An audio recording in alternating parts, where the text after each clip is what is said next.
Anyways, next up on our list is Mr. Fox McCloud from Star Fox.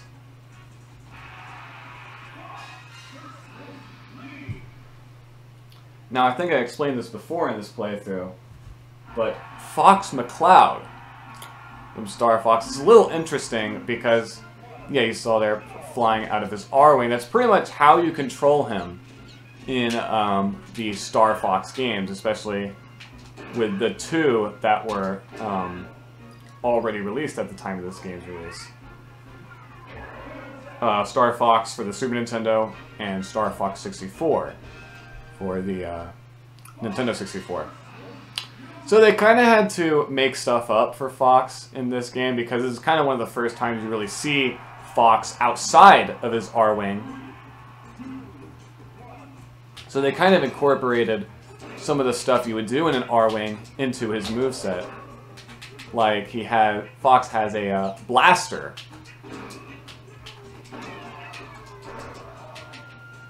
Which is his neutral special. Just sends out pink laser beams. And he does it pretty quick when in the air, but at a much slower pace while on the ground. His down special is a reflector, which is the most evident of how they incorporate the R-Wing's controls onto Fox's moveset. Especially since in the Star Fox games, I believe if you spin your R-Wing, you're able to reflect projectiles, which is pretty much how Fox's reflector works in this game. He is able to reflect projectiles and send them back to the opponent where those projectiles came from.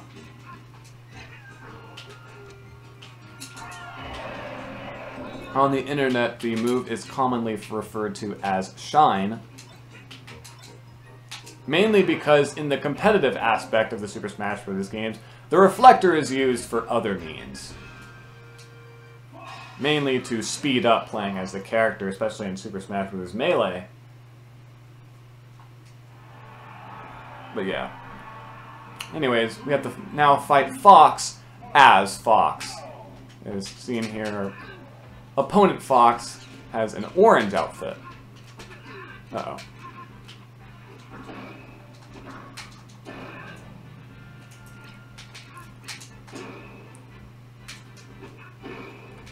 Now, Fox's up special is what's called the Firefox. No, not the web browser, but rather a move that has him charge up and be launched into a certain direction, depending on where you're aiming with the control stick. And there we go. We dealt with opponent Fox. Booby trap, once again. Anyways, Fox's break the target stage has the same ground texture as with Samus, called it, and has a lot of aerial involvement, of doing stuff in the air. Makes sense. And I believe with that one, we're going to have to use the Firefox. Again, not the web browser.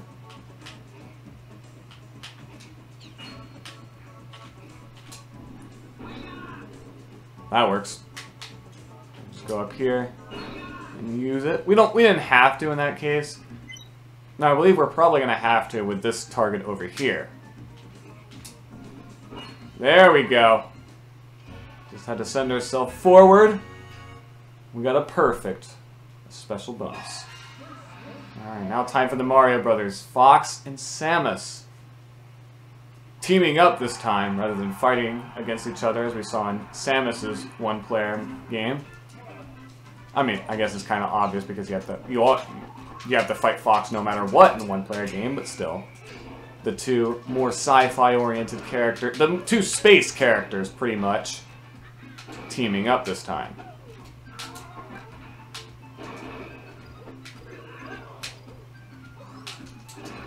Now, another thing about Fox that is interesting to note is the fact that, especially in Star Fox 64, Uh-oh. Alright, somehow I survived that. Somehow Mario... Never mind, he didn't survive it. That bomb. But anyways, in these Star Fox games, they're pretty, Star Fox 64, at least, is pretty well known for its amount of dialogue and voice acting. In fact, I believe on the Star Fox 64 cartridge, because the Nintendo 64 games were on a cartridge, or were on cartridges, they dealt with storage limitations a lot of the time. They had to compress the heck out of the Star Fox 64 voice lines. And even then, they still take up 4 whole megabytes on the cartridge, with just the amount of dialogue that's in the game. There's so much of it that the game is pretty quotable in a lot of ways, and is pretty often quoted on in the internet, especially with such lines as "do a barrel roll." That's probably the most famous. But there's also... Jeez. Thanks a lot, Yoshi. There's also such lines as, "Gee, I've been saved by Fox, how swell." That's a line spoken by one of Fox's co-pilots in the game, Falco. There's also a line spoken by one of the enemies in the game, "My Emperor, I failed you." It's a pretty funny one. I guess because even despite the amount of dialogue in the game, there's still plenty of lines that are repeated often, but also the fact that you're encouraged to play the game multiple times in order to get different endings, because that's kind of how the Star Fox games are, at least the earlier ones. So either way, you're gonna be hearing some of the same lines over and over again. Once again, Falco saying stuff like, "Shoot, he's right behind me," and "Hey Einstein, I'm on your side," stuff like that. And, you know, despite all that stuff that I mentioned, Fox, in this game, does not have a single line of dialogue. He just has grunts. I guess because they wanted to keep keep his voice the same across all regions, so that they wouldn't have to have different voice actors for different reasons. And I believe that's the same for all characters in this game, in fact. Dang, I was so close. Except, of course, the Pokemon characters, which HAL Laboratory themselves didn't even record the voice lines themselves for it. They were taken straight from the Pokemon anime, which is kind of how they were able to have the voice lines be different between the Japanese and Japanese and international versions of this game. It's even more interesting because, interestingly enough, this game was actually originally supposed to be a Japanese exclusive. However, because it was such a success in Japan, they decided to bring it to the rest of the world, pretty much.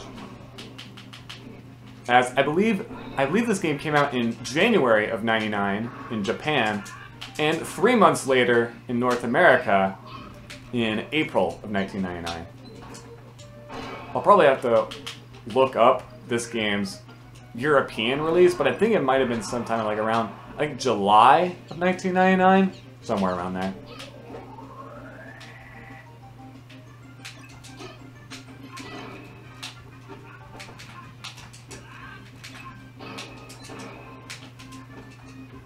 But yeah, just pretty interesting to think that there might be an alternate universe out there where Super Smash Bros. Never left Japan.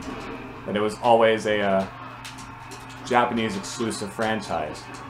Which probably would have meant that some, big Nintendo franchises today probably would have stayed Japanese exclusive in that universe. By the way, the 8th Kirby here is with Jigglypuff's abilities.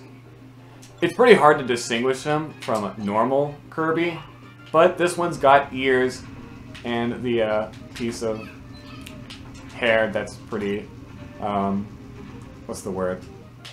Recognizable for Jigglypuff. Iconic, I guess, for the character. Anyways, we dealt with them pretty easily.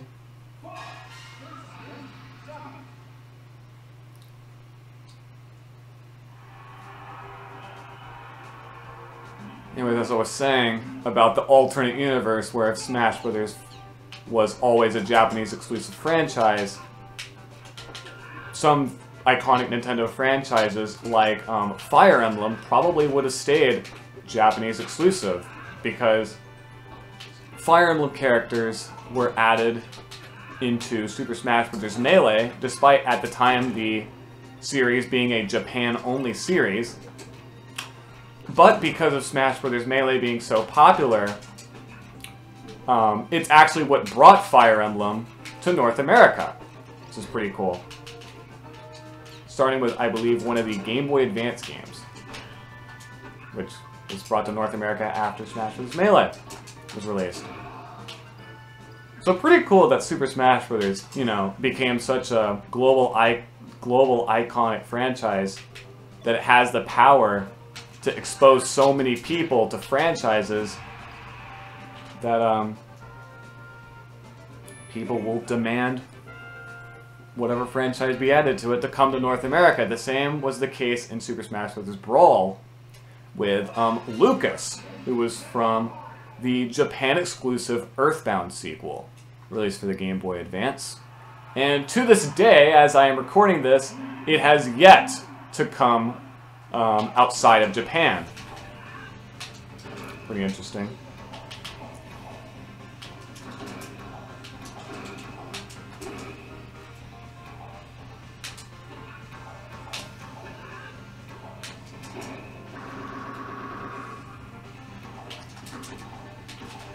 And speaking of, even this game right here, I'm pretty sure is how many people were introduced to Earthbound, with the character Ness being in this game.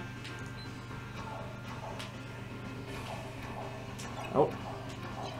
This might do a number on him. Nope, never mind. This guy's smarter than I thought.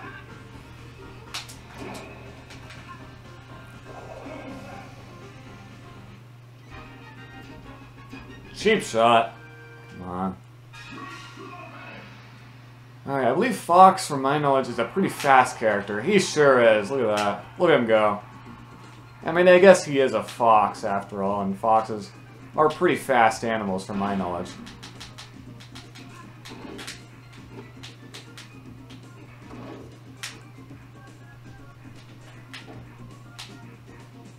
It also helps the fact that Fox has robotic legs.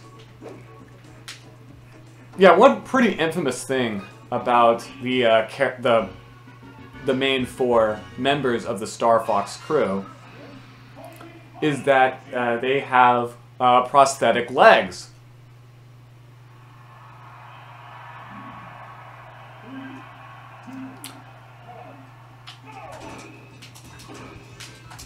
I guess because they've been through so much, you know, space combat that I guess their legs just could not withstand it. So that's why they have robotic legs. I mean, with all this kicking Fox is doing, I could see why. I could see why he would need prosthetic legs.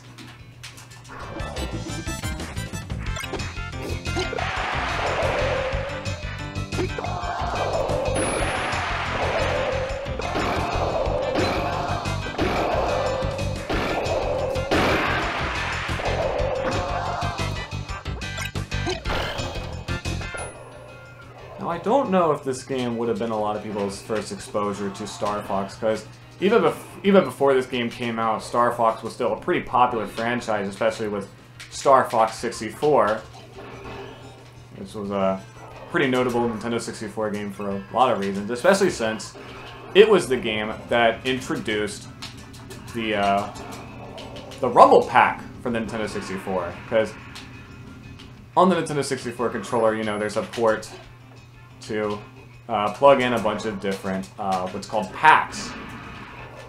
And pretty much accessories that you can plug into the controller that do different things, including the controller pack, which is able to save more complicated data that the cartridge couldn't save, such as saving times and time trials in Mario Kart 64. Or if third-party developers just wanted to cheap out, not put save batteries into cartridges and just let the controller pack do the saving for it, or for the game. Which is the case, again, mainly for third-party games. But one of those packs that was introduced with Star Fox 64 specifically was the Rumble Pack, which allowed the game to, or allowed the controller to vibrate during situations where needed, like if there's any intense actions going on in the game. The controller will vibrate, kind of immersing you in the game. And it kind of became a staple of gaming in general, because afterwards, Rumble would just kind of be a staple of controllers in general. And would just kind of be built into all of them, including the DualShock controller, released after the Rumble Pack for the Nintendo 64's rival console, the PlayStation. And I believe all controllers of the generation afterwards, all their controllers would have built-in Rumble. So yeah, you can thank Star Fox 64 for popularizing it. It was also a big part of the advertising, especially since, yeah, the Rumble Pack was actually included with Star Fox 64, which is pretty interesting. Yeah, a lot of the accessories for the Nintendo 64 would usually, the game that would first introduce it, it would usually be bundled with the game. Especially with other games like Pokemon Stadium, which was bundled, dang it, with the Transfer Pack, which allowed you to transfer data between Game Boy games and Nintendo 64 games. And it especially showed it off in that because you were able to transfer your Pokemon from the Pokemon games on Game Boy into Pokemon Stadium for use in that game. So that you get to see your favorite Pokemon in 3D for the first time.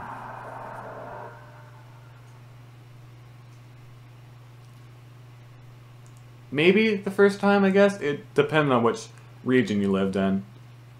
Because I forget if Pokemon Stadium came over here in North America after or before this game. I don't know. Anyways, apparently we did that one pretty fast. Because we got the Speed King bonus. But yeah. I definitely know that actually, never mind. I think a Fox McCloud doll actually does exist in real life. I know they released one recently. By recently, I mean like 5 or 6 years ago. I think by, was it Jakks Pacific? The people behind the World of Nintendo toy line? I definitely know Star Fox action figures exist. But I think there are also a couple of plush dolls. Anyways, here's Fox's congratulations screen. With just him looking into the distance with a bunch of R-Wings in front of, I'm guessing, the home planet of Star Fox, Corneria. No words or anything. Pretty cool.